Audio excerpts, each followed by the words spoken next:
So having the Autel Evo sort of spoiled me. I had 4K 60 FPS, and I, just like you, were very disappointed to find out that DJI was not going to include a 4K 60 FPS option. Now, it hasn't really been that big of a deal, but if I'm just being honest with you guys, I really like the way 4K 60 FPS looks. I like the way 60 FPS looks, period. So today I did a little bit of a video test, testing out the 2.7K in 60 FPS to see how the clarity is and see what it looks like. Stay tuned.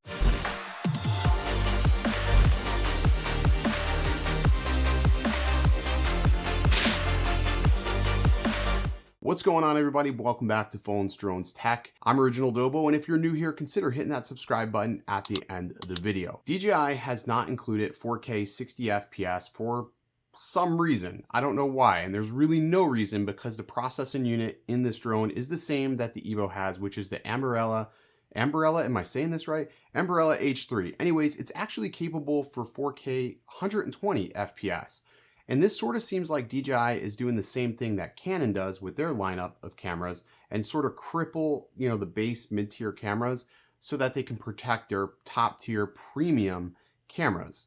It's a bullshit move, but it's what they're doing, and I'm not going to make excuses for them here. This should totally be something that is here. It's 2018, 4K 60 FPS is just, it's a thing. Anyways, we don't have it. So what does the 2.7K and 60 FPS look like? I know when I used to use the lower resolutions with the Evo, the quality would degrade ever so slightly. So today's test is going to be 2.7K, totally untouched. Yeah, of course I chopped it up and made some cinematic sequence with it, but no color grading, no extra sharpening, no LUTs, nothing crazy, just golden hour here on the Gulf Coast. Just to give you a heads up on the settings, I shot in manual, ND16 and 2.7K, 60 FPS. My white balance was set to 5500. So I like to use Kelvin settings for my white balance. But yeah, so those are my settings right out of the gate. So if you want to emulate this, be my guest. But here's the footage.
So all in all, I think the footage looks pretty good. 2.7K is still very, very doable, but it's just with $1,500 that we're spending on these drones, like the maximum price for the pros, there's just no excuse for not having it here. So if these drones are capable of shooting in 60 FPS, DJI, you should have included it. This would have been like the nail in any future drones, coffin that thought 4K 60 FPS was an extra selling point.